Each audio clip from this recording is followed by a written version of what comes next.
Bonjour tout le monde, bienvenue dans le podcast de UNIT, le podcast dédié aux énergies vertes. Aujourd'hui, notre expert, Stéphane Moreau. Bonjour Stéphane. Bonjour Marian. Donc Stéphane, tu es directeur général d'UNIT, un producteur indépendant d'électricité verte. Quel est ton parcours dans les énergies renouvelables ? Mais si je regarde derrière moi, ça fait déjà longtemps, ça fait plus de 30 ans que je travaille dans ce secteur. J'ai découvert l'énergie renouvelable dans les années 90, en sortant d'école d'ingénieur et en voulant faire un service national en entreprise. J'ai eu la chance d'être détaché en Polynésie française, dans une société qui utilisait déjà, en 1990, l'électricité solaire. Alors à cette époque, utiliser l'électricité solaire, c'était essentiellement pour électrifier des sites isolés, des sites où il n'y avait pas de réseau électrique. Alors, par exemple, on faisait les balises en mer pour guider les navires, ce qui évitait de charger régulièrement des bouteilles de gaz, parce qu'avant le solaire, ça marchait au gaz. Mais les réémetteurs télécoms, qui eux sont souvent sur les sommets des montagnes, pour diffuser la radio, le téléphone aussi. Ces réémetteurs, avant, marchaient avec un groupe électrogène, et souvent, il fallait un hélicoptère pour monter le carburant.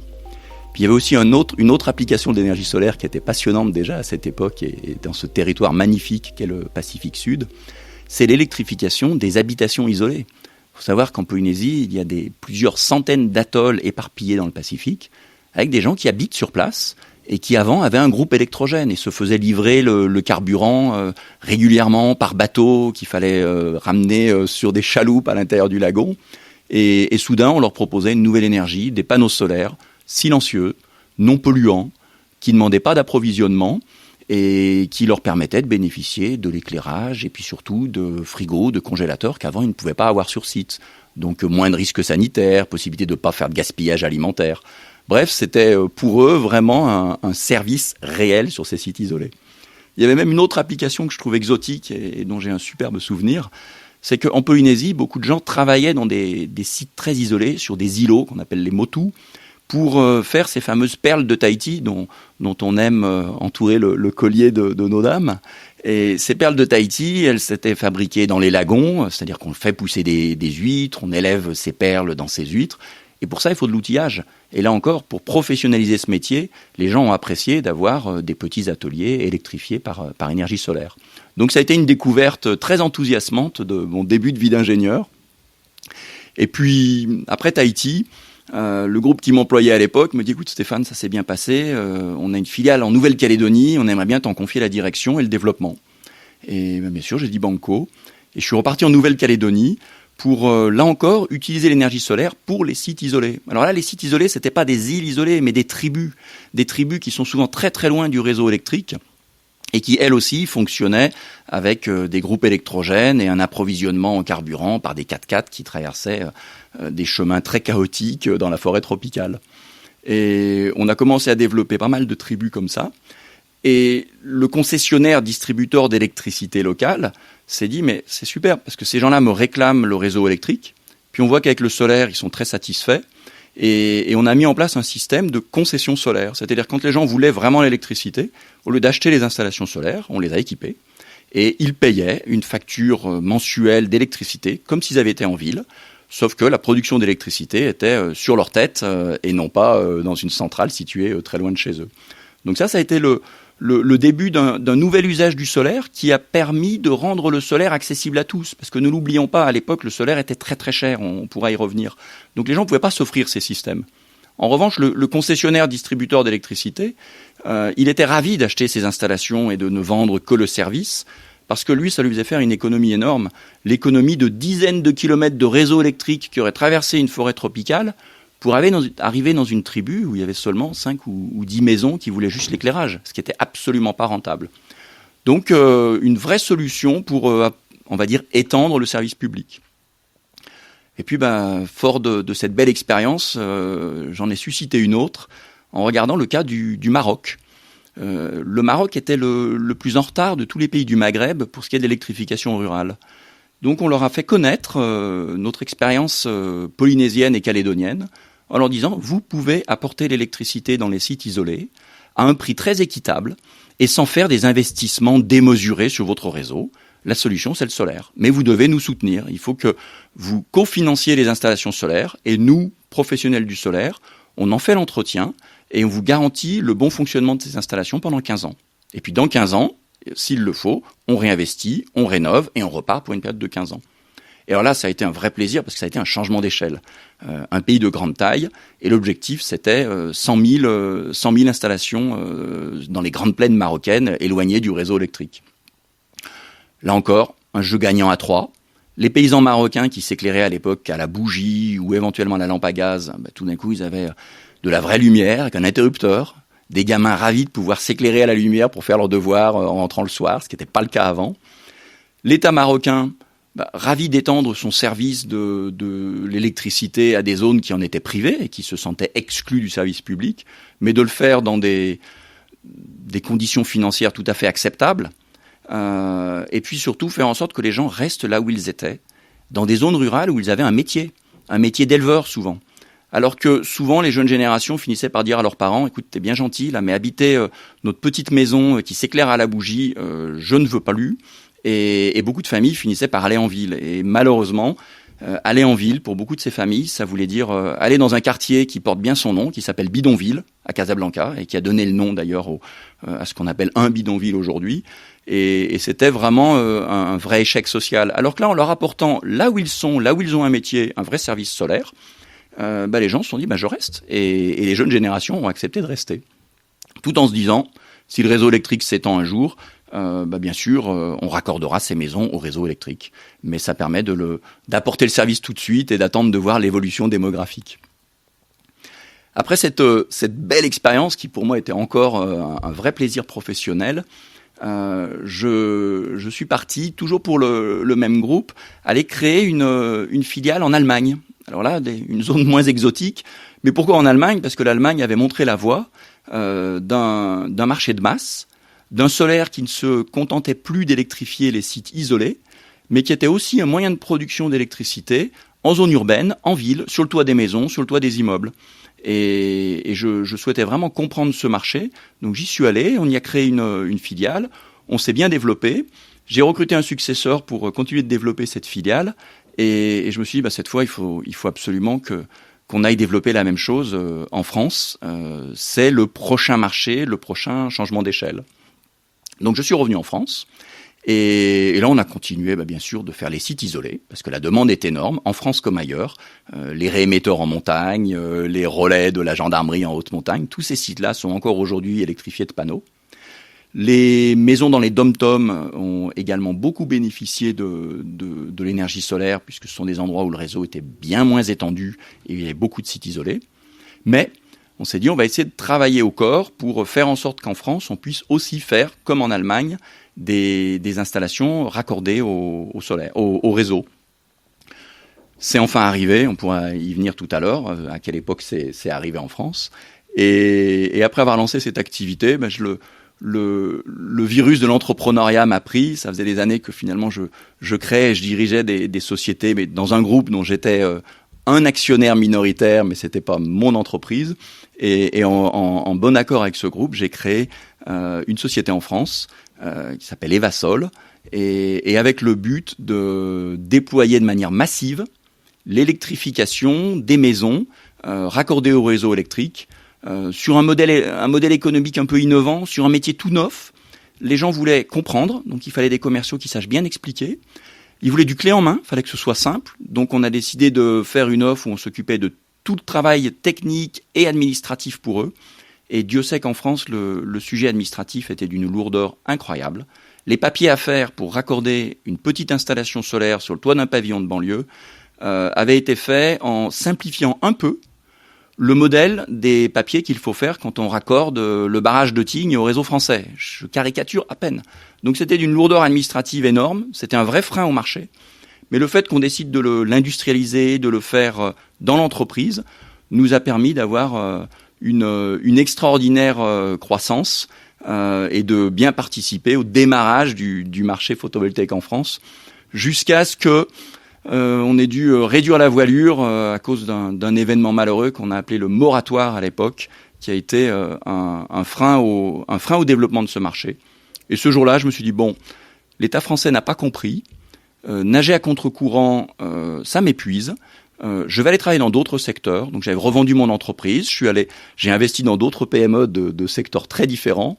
Mais le virus reste toujours là et je m'étais dit, je reviendrai au solaire le jour où on n'aura plus besoin du soutien français, c'est-à-dire le jour où le solaire sera compétitif sans avoir besoin d'aucune aide. Et c'est parce que c'est arrivé aujourd'hui, c'est arrivé il y a quelques années, qu'il y a 2 ans, je me suis dit, bon allez, c'est le moment de revenir, et que j'ai rejoint le groupe UNIT, qui avait énormément d'atouts, et où je me suis dit, mon expérience dans le solaire et les atouts d'UNIT nous permettent d'envisager un business de belle qualité. On va revenir sur le moratoire dans quelques instants, mais d'abord, est-ce que tu pourrais commencer avec ta connaissance de ce marché du solaire par nous brosser un historique du photovoltaïque ? Oui, avec plaisir. Alors, bien que je fasse du solaire depuis très longtemps, le solaire est beaucoup plus vieux que moi, puisqu'on l'ignore souvent, mais la découverte scientifique qui est à la base de nos panneaux solaires qui font de l'électricité, ce qu'on appelle l'effet photovoltaïque, qui sait transformer la puissance d'un rayonnement solaire en électricité, ça a été découvert en 1839. Alors, ça a même été découvert un peu avant, mais ça a fait l'objet d'une présentation à l'Académie des sciences en 1839. Et par un illustre chercheur français qui est d'une famille qu'on connaît bien, qui est la famille Becquerel, une famille de très grands chercheurs français de génération en génération. Et en fait, c'est Antoine Becquerel qui a découvert le procédé, et puis c'est son fils Alexandre Edmond Becquerel qui l'a présenté à l'Académie des sciences. Et qui a montré qu'avec un semi-conducteur, dans un bain avec une solution, je crois, argentique, lorsqu'on éclairait fortement ce semi-conducteur, on voyait l'apparition d'un petit courant électrique. Mais sans véritable usage industriel, c'était juste un phénomène physique qui était découvert. Et puis un peu plus tard, en 1883, donc quand même une quarantaine d'années plus tard, cette fois, c'est aux États-Unis, c'est l'Américain Charles Fritz qui a cherché à transformer cet effet photovoltaïque en un petit produit capable de générer du courant et de le récupérer sur un réseau. Et c'était la naissance de la première cellule photovoltaïque. Bon, à l'époque, le rendement de la cellule photovoltaïque était de à peine 1%. C'est-à-dire que 1% de la puissance du soleil était transformée en électricité. Ce qui veut dire qu'il n'y avait pas de véritable application industrielle et que c'est resté en sommeil pendant des décennies. Le vrai changement, le passage à l'ère industrielle du photovoltaïque, il est arrivé après la Deuxième Guerre mondiale avec l'avènement des applications spatiales. Quand on s'est attaché à envoyer des satellites en orbite autour de la Terre, la question était, si on veut qu'ils aient une durée de vie très très longue et qu'ils soient légers, comment générer de l'électricité sur place en hauteur. Et bien sûr, la solution naturelle, fiable, capable de générer de l'électricité en toute autonomie, avec une très très longue durée de vie, c'était le photovoltaïque.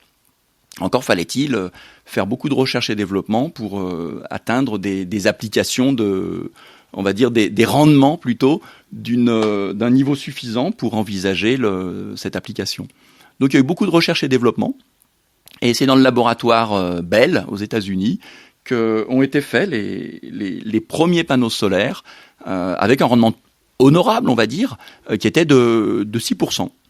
Et ça suffisait largement, en couvrant un côté d'un satellite de cellules photovoltaïques, pour faire en sorte que l'émetteur, le réémetteur et quelques petits moteurs qui modifient la trajectoire du satellite soient complètement autonomes dans l'espace, en orbite. Et puis, bien sûr, dès lors qu'il y a une application industrielle, il y a de l'investissement, il y a de la recherche et développement, il y a de l'enjeu. Donc, ça s'est amélioré. Et on peut dire que c'est à la fin des années 50 que sont arrivés les premiers panneaux photovoltaïques avec un rendement un peu meilleur. On commençait à tangenter les 10%, ce qui est pas mal. N'oublions pas qu'on ne paye pas la matière première. La matière première, c'est le rayon du soleil. Donc, on veut en transformer avec le meilleur rendement possible pour pouvoir avoir une surface honorable en panneaux solaires, mais c'est le seul objectif du rendement. C'est pas d'économiser le nombre de panneaux solaires, c'est d'avoir une surface raisonnable pour faire beaucoup d'électricité. Mais donc, dans les années 60 sont apparus les panneaux avec des applications industrielles terrestres envisageables et avec un prix qui est devenu plus raisonnable au fur et à mesure que la recherche permettait de faire des fabrications un peu plus industrialisées. Années 70-80, la baisse des coûts a continué avec les volumes, qui restaient modestes néanmoins, et puis les coûts restaient très élevés. Ce qui veut dire que les applications c'était le solaire pour remplacer les endroits où l'énergie coûte très très cher. Donc les balises en mer, les réémetteurs en montagne, les refuges en montagne, les sites très très très isolés, pour remplacer souvent un groupe électrogène ou apporter de l'électricité là où on s'en passait. Et là, c'est dans cette application-là que moi j'ai eu le plaisir de démarrer ma carrière quand j'étais notamment en Polynésie. Il y a une rupture qui est fondamentale, qui a lieu dans les années 90 et qui a été initiée par les Japonais. Alors c'est pas étonnant que ce soit les Japonais, parce que les Japonais étaient quand même les rois de l'électronique, et mieux que quiconque dans le monde, ils ont compris, avant les autres, que le photovoltaïque pouvait non seulement devenir de moins en moins cher, mais même devenir compétitif par rapport aux moyens de production de masse. Alors ça paraissait hallucinant, il aurait fallu diviser le prix des panneaux solaires par 150 à l'époque. Mais diviser par 150, ça faisait pas peur à des gens qui connaissent parfaitement l'électronique, la loi de Moore et toutes les lois de l'électronique qui font que quand vous augmentez les volumes, vous baissez rapidement les prix de revient et vous augmentez très rapidement les performances. C'est vrai pour les semi-conducteurs. On l'a tous connu. Rappelez-vous combien on payait une clé USB il y a 10 ans et pour les plus seniors, combien on payait une clé USB il y a 20 ans. Et le prix des ordinateurs portables. Les prix ont chuté, les performances ont augmenté. Le photovoltaïque pouvait suivre la même direction. Et ce sont les Japonais qui l'ont compris le premier. Mais ils se sont dit, pour le faire, il faut provoquer la masse. Et pour provoquer la masse, il faut subventionner un marché. C'est toujours le même système. Quand on sait qu'un jour ce sera rentable, au début, il faut qu'il y ait un État qui ait une vision et qui aide au décollage. Et là, ils ont lancé un programme au Japon qui consistait à faire 100 000 toits photovoltaïques en ville, raccordés au réseau électrique. Et sont arrivées les premières industries de fabrication de panneaux solaires et un vrai progrès sur le panneau solaire et avec une baisse des coûts assez importante. Il faut se rappeler que les prix des panneaux solaires à l'époque, au début des années 90, malgré les progrès faits à l'époque spatiale, étaient encore de plus de 20 € le watt. Et je vous dirai tout à l'heure, je vous fais un peu de teasing, à combien on est descendu aujourd'hui. Mais en tout cas, ils ont amorcé une tendance. Les Allemands les ont suivis assez rapidement, en comprenant les enjeux, en comprenant que c'était un marché d'avenir, pour des raisons non seulement environnementales, mais des raisons purement économiques. Et donc, eux aussi ont décidé de soutenir leur marché. Puis ils ont inventé un système très pertinent de soutien au marché. Au lieu de subventionner le panneau, ils se sont dit on va subventionner la finalité. La finalité, c'est de faire du courant. Donc ils ont dit mettez des panneaux et on mettra une forme de subvention à la production d'électricité verte en achetant le courant issu des panneaux à un prix supérieur au prix de marché. Donc c'est vertueux parce que ça favorise les gens qui font des installations de très bon niveau. Ça, ils l'ont fait très régulièrement, avec la régularité qu'on connaît chez les Allemands, avec une industrialisation forte, avec des systémiers qui savent très bien progressivement mettre des automatismes pour que l'industrie soit de plus en plus performante. Et le final, c'est que les Allemands avaient dit, écoutez, dans les années 90, grâce à l'effort japonais, les panneaux ont divisé leur prix de revient par presque 10. Et ils se sont dit de 2002 à 2012, on se donne un challenge en Allemagne, on veut faire diviser le prix de revient des panneaux par 10. Et ils ont réussi. C'est-à-dire qu'on est passé une nouvelle division par 10 et on est arrivé à environ 2 € le prix du watt, ce qui permettait de dire on est bientôt compétitif avec d'autres énergies, mais pas encore compétitif avec une centrale nucléaire. Donc vous voyez, les Français étaient au démarrage scientifique, les Américains au démarrage industriel, et ce sont les Japonais et les Allemands qui ont fait en sorte que ça devienne un vrai marché. Donc là, on comprend que c'est le lancement d'un marché solaire, c'est rendu possible par des États un peu visionnaires. Exactement. Et comment ça s'est passé pour la France alors ? La France dans tout ça, où est-ce qu'on en est ? Parce que tu as un peu brossé le tableau en amont tout à l'heure quand tu as parlé de le passé, de ton histoire, mais la France elle-même ? Alors, la France, ce passage à l'industrie, il a été très tardif. Jusqu'en 2006, non seulement on n'a rien fait pour encourager le photovoltaïque raccordé au réseau électrique en France, et donc pour encourager ce moyen de production et le faire grossir et lui faire baisser les coûts, mais c'était même interdit. Il y a quelques associations qui le faisaient malgré les interdictions pour démontrer que c'était pas dangereux et disant mais arrêtez de nous dire que c'est impossible et que c'est dangereux alors que ça se fait en masse en Allemagne. Et en 2006, c'est assez amusant de savoir comment il y a eu le point de départ. C'est le Premier ministre, le dernier Premier ministre de Jacques Chirac, Dominique de Villepin, qui revient d'une réunion en Allemagne, où il a une aparté avec Angela Merkel, qui venait de gagner les législatives et en ayant une nette majorité, sans avoir besoin des Grünen. Et Dominique de Villepin lui dit, bon alors, maintenant que vous n'avez plus les Grünen dans les pattes, j'imagine que tous ces investissements dans le solaire, vous allez sans doute abandonner. Et là, réponse d'Angela Merkel, ah non. Alors il y a certains endroits où j'avance en hésitant, en sachant pas trop si je fais de bons choix, mais s'il y en a un où j'ai aucun doute, c'est le solaire. Parce que le solaire, ça a des vertus économiques, mais c'est parfaitement industrialisable en Europe, et ça sera compétitif dans moins d'une décennie. Donc je le fais pas pour faire plaisir aux écolos, je le fais parce que c'est un secteur d'avenir, pour des raisons écologiques et économiques. Et arrivé en France, il rentre de ce voyage de manière très très réactive, Dominique de Villepin dit bon, il faut qu'on le fasse en France. Je tiens compte de cette information. Il consulte son administration. Il voit qu'il y a des freins énormes, que dans son administration, les gens n'ont pas encore compris l'intérêt du photovoltaïque, qu'on le regarde comme s'il était devenu un écolo rêveur. Il n'arrive pas à convaincre. Il dit c'est pas grave. Je vais faire un décret directement avec mes services. Je chante mon administration et je lance un décret en direct. Et il réunit quelques professionnels du secteur. Il nous demande quelques éléments d'économie, de modalités qu'il faudrait pour lancer le marché.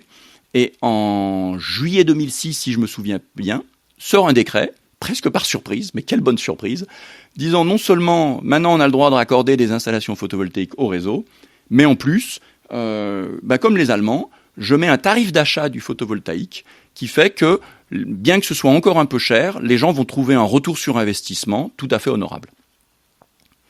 Changement de président, Nicolas Sarkozy est élu, et là, il embraye en disant on continue, c'est la fameuse période du Grenelle de l'environnement. Notre ministre de l'énergie de l'époque, de l'environnement de l'époque, Monsieur Borloo, dit mais évidemment c'est un secteur d'avenir, on continue. Donc non seulement on maintient le tarif d'achat, on ajoute un crédit d'impôt, souvent des aides locales données par les départements, les régions. Objectivement, il est arrivé un moment où on aidait même un peu trop. Il fallait qu'il y ait un retour sur investissement honorable. C'était pas besoin d'aller trop loin. Et parfois, l'administration oubliait que les prix des panneaux baissaient et qu'il fallait réduire les aides. Mais cela étant, au moins, il y a eu un vrai décollage. Et puis, il y a eu un moment qui était le point d'orgue de cette belle époque où la France se donnait un avenir solaire. C'est le discours du président Sarkozy à l'INES, l'Institut national de l'énergie solaire, à Chambéry, où il dit « La France est en retard dans les énergies renouvelables. Pourquoi ? Parce que les gouvernements n'ont jamais compris qu'il fallait en faire une priorité, parce que la réglementation n'a jamais été stable. Moi, je vous apporte de la stabilité. Je souhaite qu'on devienne un leader dans les énergies décarbonées, aussi bien sur le nucléaire que sur les énergies renouvelables. Nous allons devenir le leader des énergies renouvelables en France, au même titre que nous avons une position de leader sur le nucléaire. C'est pas l'un ou l'autre, c'est l'un et l'autre. Alors, si vous voulez, dans la profession solaire, à ce moment-là, quand vous voyez que la vision est comprise, que vous n'avez plus besoin d'évangéliser, que c'est compris même au sommet de l'État, ça développe un enthousiasme extraordinaire. Donc beaucoup d'entreprises recrutent, c'était d'ailleurs le deal de Nicolas Sarkozy, c'est je vais vous aider, je vais maintenir une vraie pression pour qu'on développe ce secteur, mais tenez vos promesses, recrutez et développez-vous. Donc la filière pleine d'enthousiasme, a commencé à bien se développer en France. En quelques années, c'est de l'ordre de 15-20 000 emplois qui ont été créés, assez rapidement. Et là, un événement, si je devais faire un peu de French bashing, je dirais un événement à la française, mais quelque chose d'absolument hallucinant, arrive, contre toute attente, un coup d'arrêt. Alors la date, je m'en souviens très bien, le 10 décembre 2010. Un décret tombe qui établit un moratoire sur le photovoltaïque. La fusée avait à peine décollé qu'on commençait à se demander si elle n'allait pas aller trop vite ou trop loin, donc moratoire. Et puis alors une petite spécificité qu'adore parfois le législateur ou le règlement ou l'administrateur français, on va dire, moratoire rétroactif, disant écoutez, dorénavant et même depuis 10 jours, je considère qu'on arrête tout et on prend le temps de réfléchir quelques mois. Alors maintenant qu'on a connu ce qu'était un confinement, je pense que même les gens qui n'ont pas connu le moratoire, qui n'ont pas connu cette période, peuvent comprendre ce que ça voulait dire. Ça voulait dire à des industriels, des employeurs qui étaient en pleine croissance, écoutez, pendant 4 mois, vous arrêtez de travailler, on va réfléchir à la manière de faire évoluer ce marché. Donc vous arrêtez tout. Mais bien sûr, pas de chômage partiel, pas de soutien, c'est débrouillez-vous avec vos charges. Donc le coup d'arrêt a eu des conséquences catastrophiques. Alors là, première des conséquences, des milliers de faillites. Un petit instant, avant d'évoquer les conséquences, tu as évoqué un sujet intéressant, c'est l'effet rétroactif. On en a parlé par le passé, toi et moi. Est-ce que tu peux nous dire, dire à nos éditeurs, ce qu'a donné cet effet rétroactif de seulement 10 jours pour toi? Alors l'effet rétroactif, il avait pour volonté d'être absolument efficace dans le piège fait sur le marché. 10 jours de reculade, ça voulait dire je fais un décret disant que j'arrête le marché, mais au cas où il y a eu des fuites, au cas où certaines entreprises aient su que j'allais mettre ce coup d'arrêt, je dis le coup d'arrêt il existe depuis 10 jours. Ce qui fait que tous les gens qui avaient déposé leur dossier à l'administration pour obtenir l'autorisation de raccorder leurs installations se sont fait dire ah ben non, vos dossiers, bien que déposés, ne peuvent pas être traités, il y a un moratoire. Et donc tu avais un dossier qui avait été validé et qui ne pouvait plus être traité maintenant. Enfin, qui avait été déposé et qui ne pouvait plus être traité. En ce qui concerne l'entreprise que je dirigeais à l'époque, c'est 30 millions d'euros de chiffre d'affaires qui sont partis à la poubelle. Ok, donc on a commencé à évoquer, à donner une réponse à la question que je vais te poser maintenant. C'est quelles ont été les conséquences de ce coup d'arrêt en France ? Mais pour toutes les entreprises qui s'étaient lancées dans le secteur et qui étaient notamment celles qui avaient beaucoup d'employés, ça a été beaucoup de faillites. Donc des faillites par milliers. On pense entre 15 000 et 20 000 emplois perdus. Des tribunaux de commerce disant qu'ils sont submergés de ce type de faillite. Donc ça, c'était le point 1. L'État voulait ralentir. Voilà un moyen radical d'avoir ralenti. Le point 2, c'est que on avait un bel industriel en France qui s'appelle Photowatt.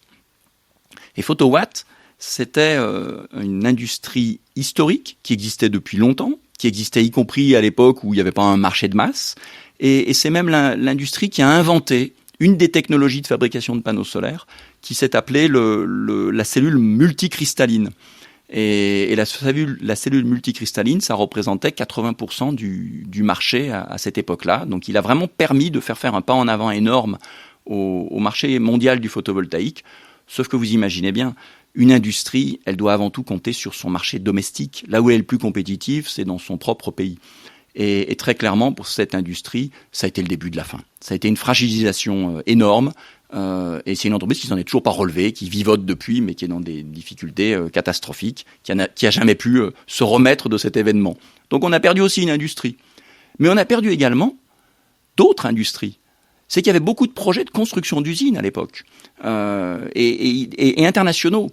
Il y avait notamment des Américains qui s'étaient dit on va construire une usine en France. En France, il y a un très bon ADN, ils sont forts en semi-conducteurs, ils sont forts en électronique, il y a des belles infrastructures. Donc la France était considérée par plusieurs industriels, des Français mais des internationaux, comme un bon endroit pour venir produire des panneaux photovoltaïques.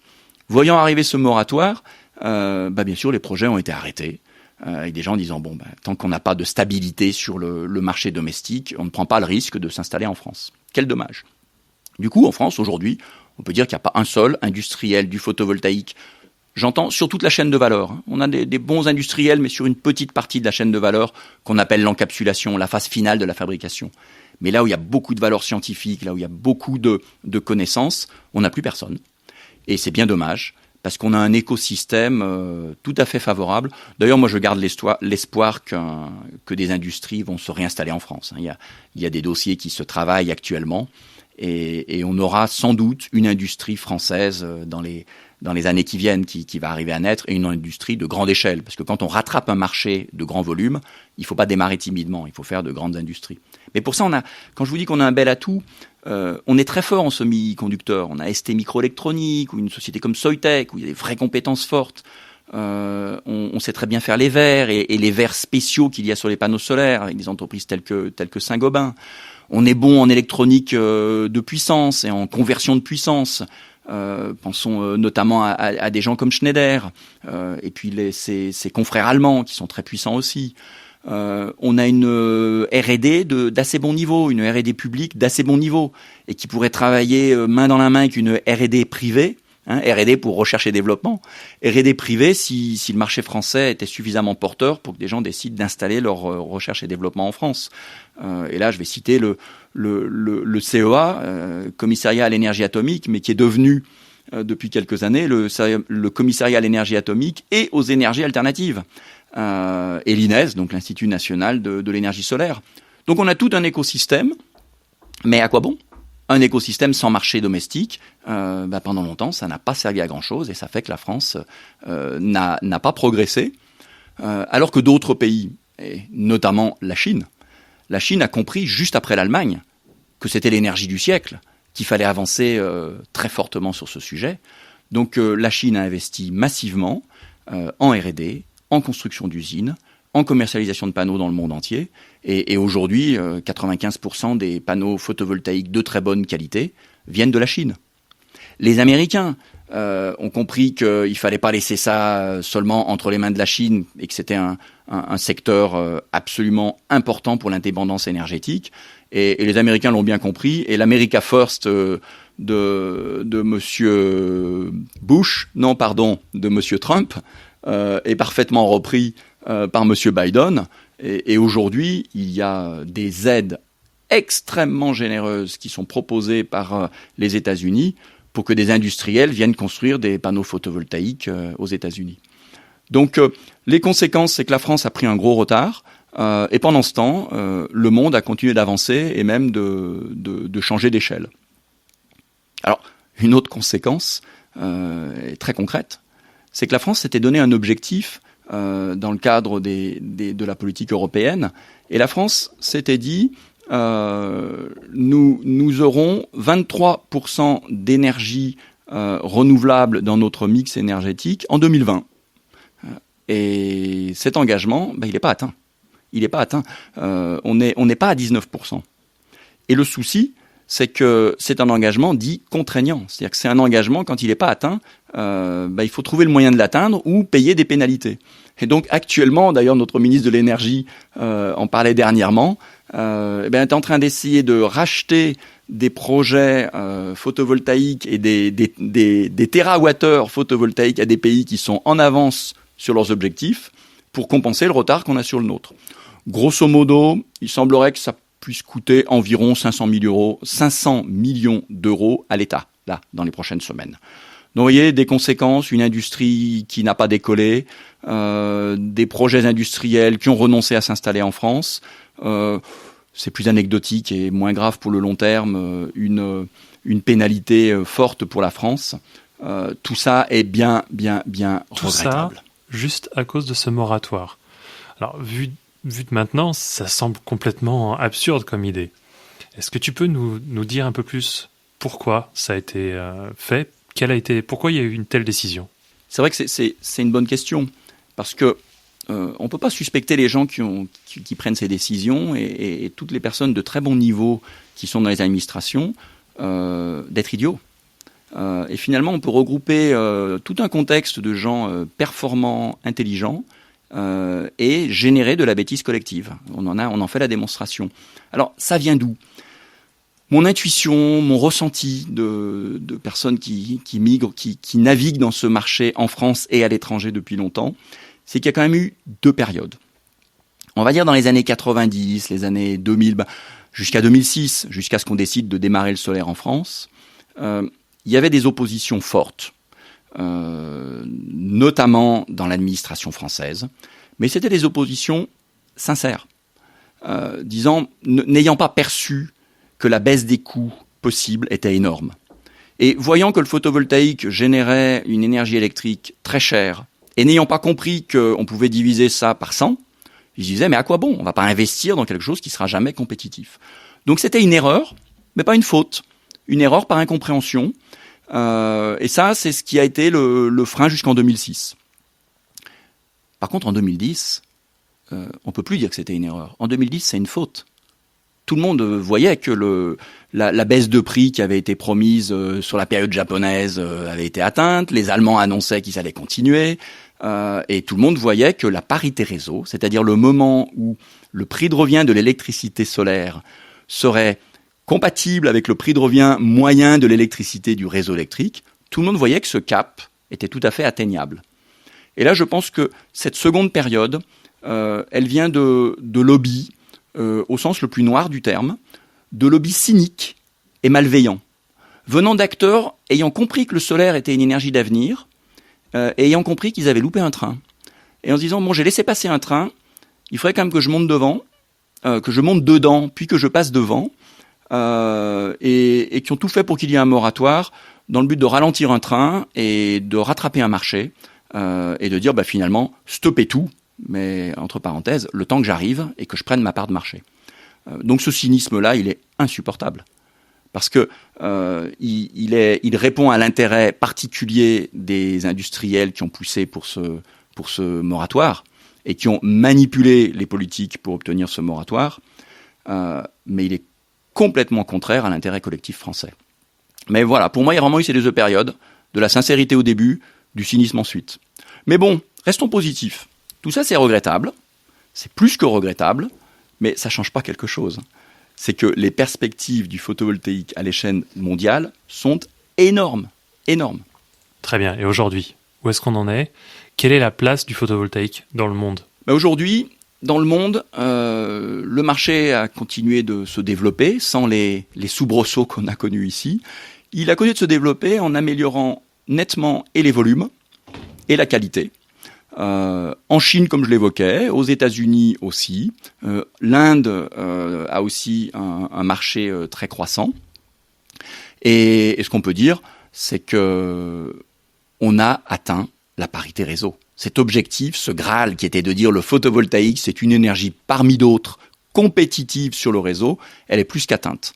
Alors pour ça, il a fallu, et c'est vrai que c'est un pas énorme qui a été franchi, il a fallu faire baisser de plus de 80% le prix de l'électricité solaire entre 2010 et 2022. 80% de baisse de coût en 12 ans. Et c'est ce qui a été réussi. Le prix avait déjà été divisé par 10 par les Allemands, si j'ai bien compris. Et là, on a encore eu cette chute qui paraît assez incroyable.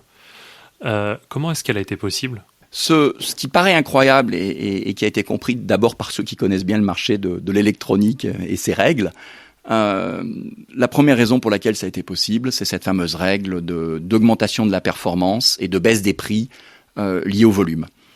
Faut savoir qu'un panneau photovoltaïque, aujourd'hui, ça sort d'une usine de très haute technologie, extrêmement automatisée, qu'on sait faire des cellules de plus en plus fines, donc on consomme de moins en moins de matière et de silicium. On sait faire des cellules avec un rendement extrêmement croissant. Rappelez-vous, on était à 6% en 1954. Aujourd'hui, on transforme 24% de l'énergie solaire en électricité. Et le cap d'atteindre les 30% dans les prochaines années est clairement affiché par les industriels. Donc le rendement a augmenté, ce qui veut dire que le même panneau, il coûte de moins en moins cher, il produit de plus en plus d'électricité. Et puis l'autre élément, c'est que la durée de vie est devenue extrêmement élevée. Aujourd'hui, un panneau solaire dure au moins 40 ou 50 ans. Et les industriels, c'est vous dire s'ils sont sûrs de cette solidité, les industriels donnent des garanties d'au moins 30 ans. C'est 30 ans chez certains, 35 chez d'autres. Et on ne vous dit pas seulement dans 30 ans, le panneau fonctionnera encore. On vous dit, achetez un panneau aujourd'hui, et dans 30 ans, je vous garantis que pendant toute la durée de vie, il aura perdu moins d'un demi% de puissance chaque année. Donc, il aura encore 85% de sa puissance initiale dans 30 ans.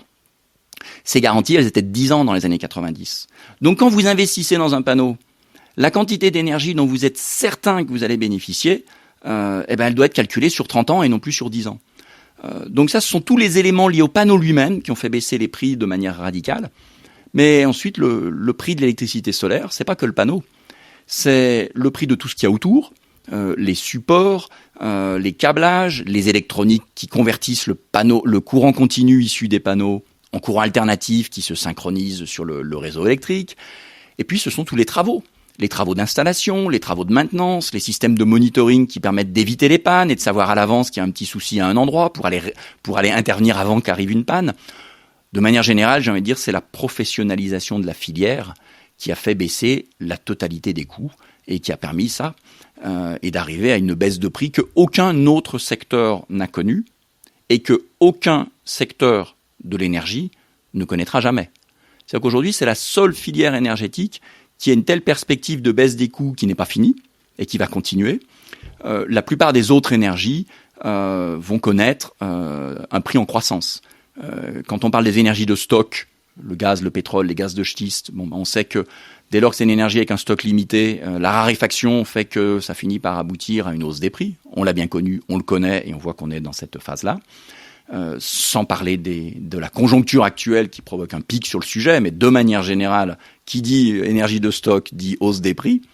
Le nucléaire d'aujourd'hui, on sait que les efforts qui ont été faits pour le nouveau nucléaire, pour augmenter la sécurité, pour traiter toute la problématique des déchets, font que, et de mettre tout ça dans les comptes de l'entreprise qui produira de l'électricité nucléaire, font que le prix du nucléaire de demain sera lui aussi plus cher.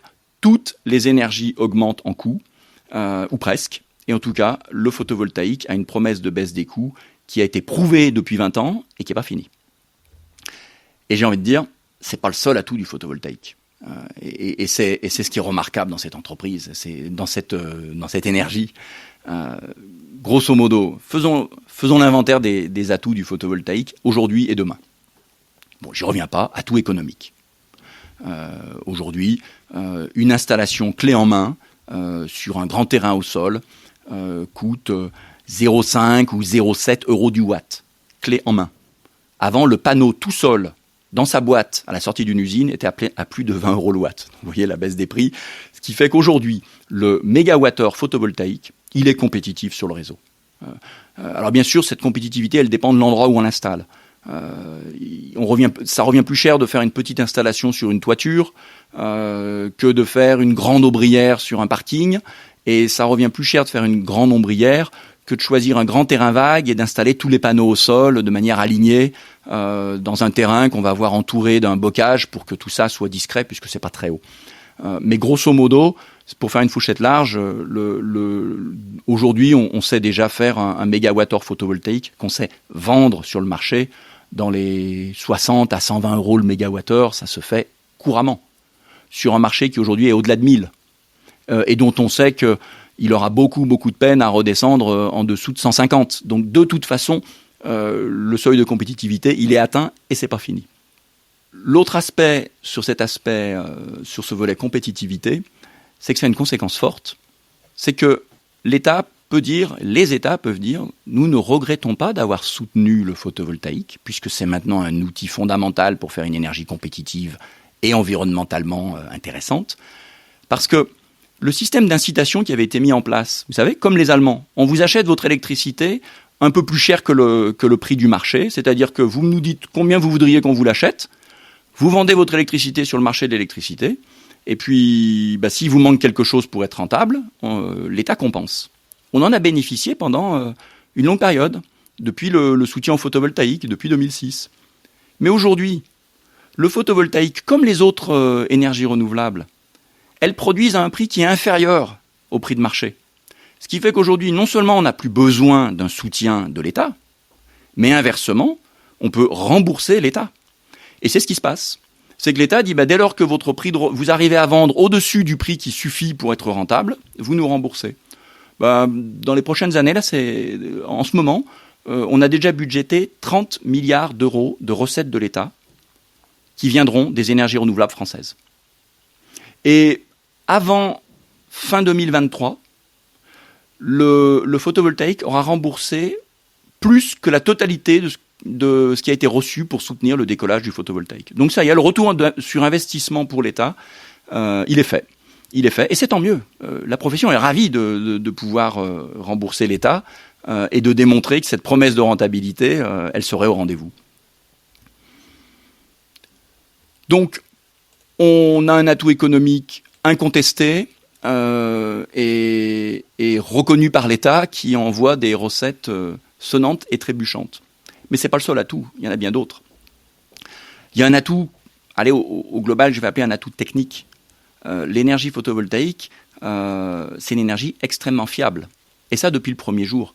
Il n'y a pas de pièces en mouvement, on n'a pas de mécanique, c'est du silicium entre deux plaques de verre, des fils d'argent, c'est quelque chose d'extrêmement fiable et simple, avec une très longue durée de vie.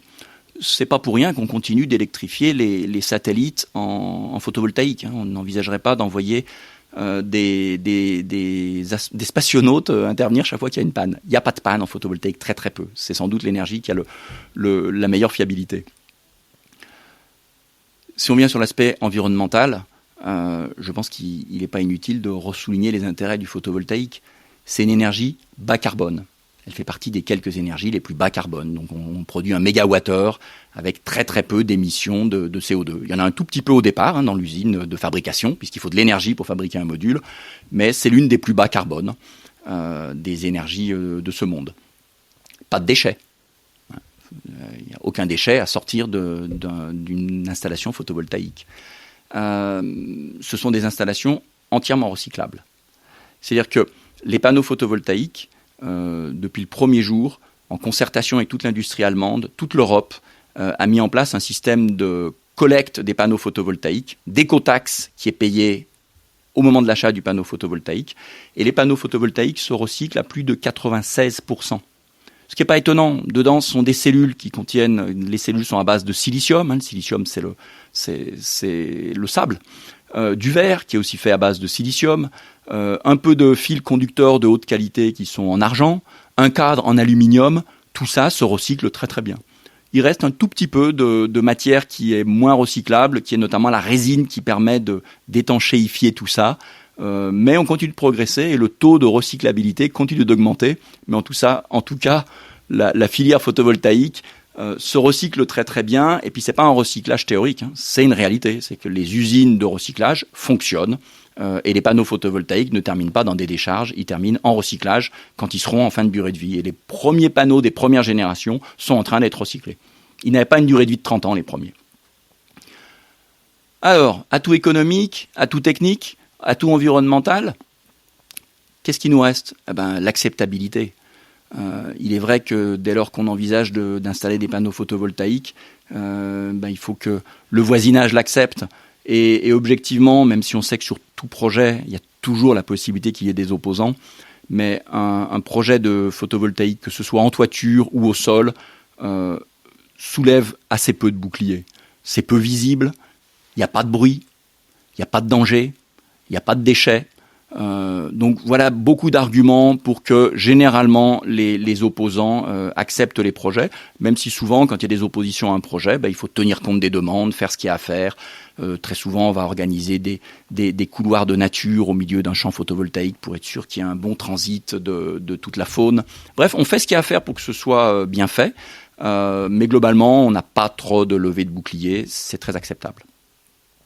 Plus qu'accepté, c'est parfois désiré. C'est-à-dire qu'il y a des vraies synergies avec certains métiers.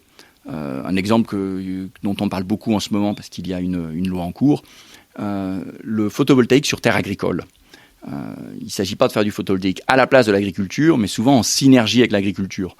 Par exemple, les panneaux peuvent être mis sous forme d'ombrières sur des élevages. Et les éleveurs nous disent mais c'est très appréciable, ça permet de faire de l'ombre au bétail et ça améliore le confort animal dans les périodes de canicule. On en a un exemple chez Unit. On a une installation qui sur 5 hectares fait de l'ombre à des bassins de pisciculture. C'est vraiment une installation parfaitement gagnant-gagnant. Nous, ça nous donne un site où on a pu installer nos panneaux et produire une belle électricité que l'on vend sur le marché. Et le site qui nous a mis à disposition l'endroit, l'entreprise de pisciculture qui nous a mis le site à disposition, nous dit mais c'est parfait, ça fait de l'ombre au bassin, ce qui évite la surchauffe des bassins et les problèmes d'algues ou de bactéries qui pourraient se développer. Donc ça a très nettement diminué la mortalité liée à ces problèmes-là. Il y a d'autres avantages, je ne suis pas un spécialiste de la pisciculture, mais parmi les autres avantages, il y a le fait que les poissons sont moins stressés parce que ça fait un éclairage tamisé. Or, quand il y a un nuage qui passe et un changement brutal de lumière, dans le cerveau reptilien d'un poisson, c'est peut-être un oiseau qui vient le chasser. Et du coup, ça génère du stress. Et avec un éclairage bien tamisé, il y a beaucoup de moins de stress dans les poissons, donc plus de confort animal et moins de pertes. Et puis, les structures que l'on fait en panneaux photovoltaïques au-dessus de ces bassins, ce sont des structures extrêmement solides, puisqu'elles peuvent porter des panneaux solaires qui ont un certain poids, qui doivent durer 35 ans. Et elles sont parfaites pour tendre des filets et protéger les bassins d'oiseaux qui pourraient être intéressés par venir se glisser au niveau des bassins et chasser les poissons. Alors ces filets existaient avant qu'on mette nos panneaux, mais avant les filets, ils étaient au ras de l'eau, ce qui n'était pas très pratique, ce qui fait aussi que les gens qui travaillaient dans les bassins travaillaient souvent un peu courbés sous les filets. Là, ils ont un vrai confort, les filets sont à 5 mètres de hauteur, ils peuvent se déplacer avec leurs engins sur le site. On a fait vraiment une vraie volière de haut niveau qui sert également pour des élevages de volailles. On fait aussi ce genre d'application. Donc vous voyez, il y a cet atout qui est d'avoir des synergies avec certains usages. Mais on pourrait évoquer les ombrières sur les parkings, et il y en a plein d'autres des synergies. Et c'est pas tout. Il y a la rapidité de construction. Alors là, tout d'un coup, on réalise que c'est un atout fort parce qu'on aimerait pouvoir réagir vite par rapport à la crise énergétique actuelle. Mais une installation photovoltaïque, ça se construit en 6 mois. Alors dans les faits, il nous faut 2 ans et demi. Parce qu'avant les 6 mois, il y a, et ça c'est souhaitable et c'est bien, des études environnementales. On veut toujours bien vérifier toutes les conséquences environnementales et prendre les mesures qui vont bien pour ne pas avoir d'effets nuisibles à l'environnement. Il y a 1 an de plus qui est 1 an de procédure administrative, d'obtention d'autorisation, d'obtention de permis. Celui-ci, on aimerait bien qu'il soit comprimé. On nous le promet régulièrement, ça n'arrive jamais. Mais enfin, dans tous les cas, 2 ans et demi, c'est très très court si on compare ça à la construction d'un barrage hydroélectrique, et on en construit beaucoup chez UNIT, et on sait que c'est très long. Et je ne vous compare pas ça à la mise en œuvre de nouvelles centrales nucléaires. Donc la rapidité de construction est un atout fondamental. Et puis ne l'oublions pas, c'est une production locale. Une installation photovoltaïque qui est au cœur d'un territoire, elle génère de l'électricité au cœur du territoire, dans les réseaux, et ça permet de faire de la production délocalisée. Puis ça permet aussi aux gens de dire, tiens, à la sortie du village, ou entre 2 villages, ou entre 2 villes, j'aperçois qu'il y a des panneaux photovoltaïques, mon électricité vient localement, et en tout cas, elle est plus rassurante qu'une électricité qui viendrait d'une centrale au gaz, dont le gaz viendrait par un pipeline venant de Russie ou d'ailleurs. Tu nous as donné quand même pas mal d'atouts, mais je présume que comme n'importe quelle technologie, il doit y avoir un certain nombre de limites. Alors c'est clair, mettons une limite, la plus fondamentale, la plus évidente, c'est que le photovoltaïque, sa matière première, c'est l'ensoleillement. Donc on n'a pas besoin d'un ensoleillement très très fort. On fait des installations extrêmement rentables dans le nord de la France. On est rentable partout où il y a de l'ensoleillement. Mais ne nous voilons pas la face, on ne produit pas la nuit. Pas d'ensoleillement la nuit, pas de production la nuit. Alors c'est une limite qui parfois est exagérée, qui conduit à dire oula, donc c'est une mauvaise énergie. Donc loin s'en faut. En fait, c'est une limite qui fait que actuellement, il ne faudrait pas qu'on dépasse 30% d'électricité photovoltaïque dans le réseau. Parce qu'on ne produit que le jour. Et puis, il y a des taux de production qui sont différents selon les saisons. Mais jusqu'à 30%, le gestionnaire du réseau nous dit ça passe très très bien. Alors aujourd'hui, on est à moins de 5%. Donc on est loin de cette limite. C'est pas une limite qui justifierait de s'arrêter. Et puis il faut savoir que le jour où on tangentera les 25 puis les 30%, entre-temps, on aura développé, et on en parle beaucoup aujourd'hui, des capacités de stockage. Ça devient indispensable pour sécuriser nos réseaux électriques.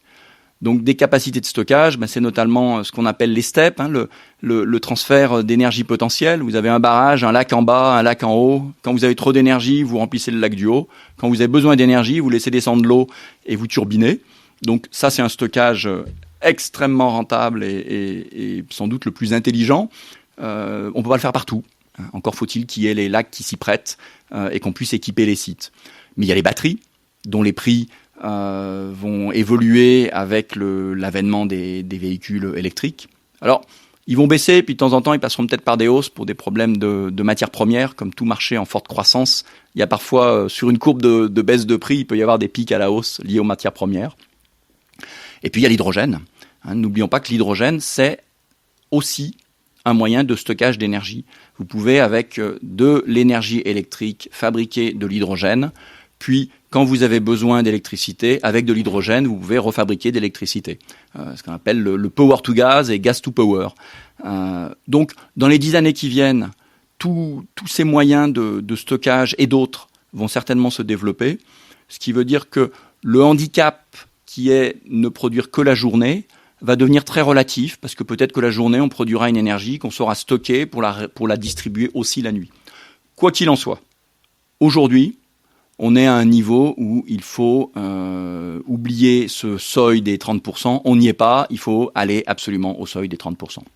Ce qui veut dire qu'aujourd'hui, indiscutablement, il est important d'accélérer le déploiement du photovoltaïque dans le monde comme en France. Alors là-dessus, on peut dire qu'il n'y a plus beaucoup de débats. Les études économiques internationales le montrent. Il y en a une qui est intéressante qui a été faite d'ailleurs par Statkraft. C'est un géant norvégien de l'hydroélectricité. Et bien que son cœur de métier soit l'hydroélectricité, il vient de publier un rapport où il dit mais le photovoltaïque sera l'arme principale qu'il faut déployer pour avoir un courant électrique décarboné et indépendant du gaz russe. Mais ce genre d'études, on le retrouve aussi à l'IAE, l'Institut international de l'énergie. On le retrouve aussi dans le très bon rapport que fait RTE tous les 2 ans en France. Donc RTE, c'est le responsable du réseau de transport d'électricité français. Et tous les 2 ans, il fait une prospective en disant comment va évoluer le réseau et les moyens de production en France. Et le dernier rapport RTE est sans appel. Il dit il y a plusieurs options. Plus ou moins de nucléaire, plus ou moins de solaire, et il fait des dosages différents selon les hypothèses, et puis plus ou moins d'économie d'énergie, qui est fondamentale aussi. Mais dans tous les cas, il dit le solaire est indispensable. Au même titre qu'il dit développer le nucléaire est quasiment incontournable pour les prochaines décennies.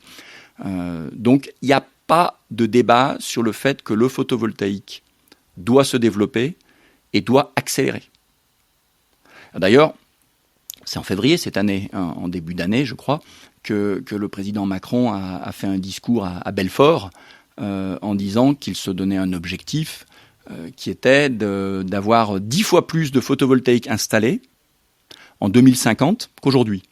Alors, comme aujourd'hui, on est environ à aller entre 12 et 14 gigawatts, il nous faudra environ 140 gigawatts en 2050, ce qui fait un rythme de croisière soutenu.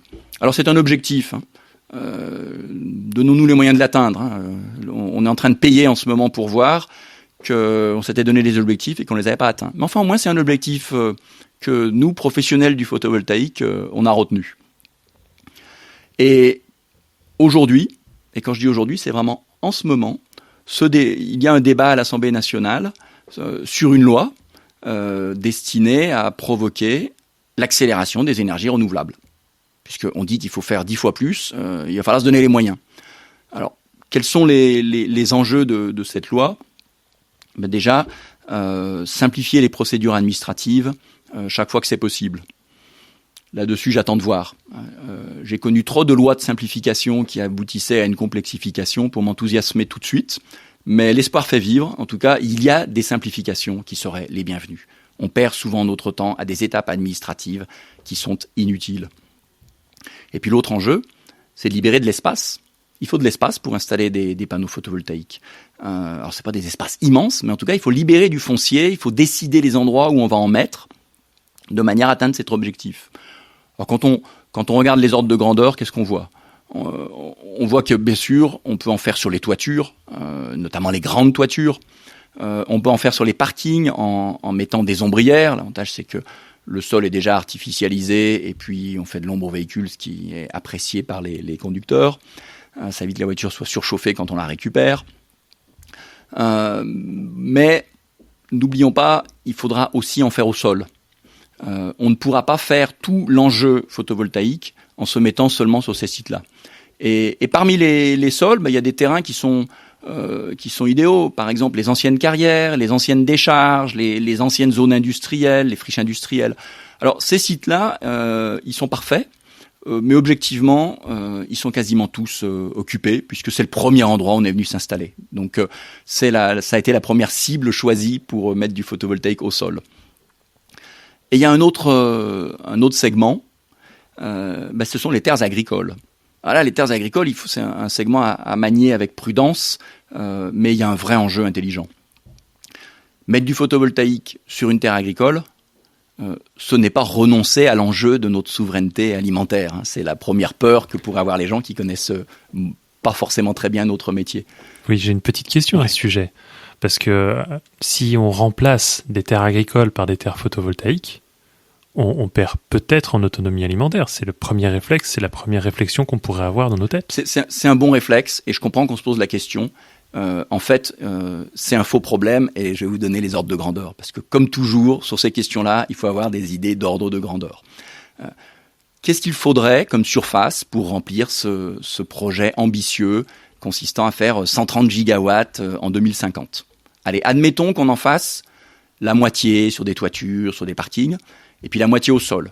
Et puis le sol, ça ne sera pas tout sur terre agricole. Mais imaginons que tout ce qui est au sol soit sur terre agricole, juste pour avoir une idée. Vous savez quelle proportion des surfaces agricoles il faudrait utiliser ? 0,2% des surfaces agricoles. C'est que le photovoltaïque, il ne demande pas de couvrir la France d'un chapeau photovoltaïque de panneaux solaires. 0,2% des surfaces agricoles serait suffisant pour atteindre cet objectif de 2050. Donc c'est epsilon. Alors ce 0,2%, il faut l'avoir en tête, et puis il faut le comparer à d'autres chiffres. Par exemple, si on regarde les terres sur lesquelles il faudrait mettre du photovoltaïque d'ici à 2050, on peut les comparer aux surfaces agricoles qui ont été perdues pour d'autres usages. En fait, on prendrait 10 fois moins d'espace agricole que ce qui est généralement pris chaque année, dans la moyenne des dernières années, pour construire de la maison individuelle. 10 fois moins. Et on ne s'est jamais posé la question de savoir si construire une maison individuelle allait porter atteinte à notre souveraineté alimentaire. Donc la souveraineté alimentaire, c'est un enjeu fondamental. La souveraineté énergétique est un enjeu fondamental et on peut satisfaire les deux sans du tout mettre en danger la souveraineté alimentaire. Alors ça, les ordres de grandeur que je vous ai donnés, c'est si on se mettait sur des terres agricoles sur lesquelles on ne fasse plus d'agriculture. C'est juste pour vous donner la pire des situations. Mais en fait, je vous l'ai raconté dans le cas de la pisciculture. Là où on mettra des panneaux photovoltaïques sur terre agricole, on continuera d'avoir un usage agricole. Quand on met des panneaux photovoltaïques au-dessus d'un élevage, l'élevage continue.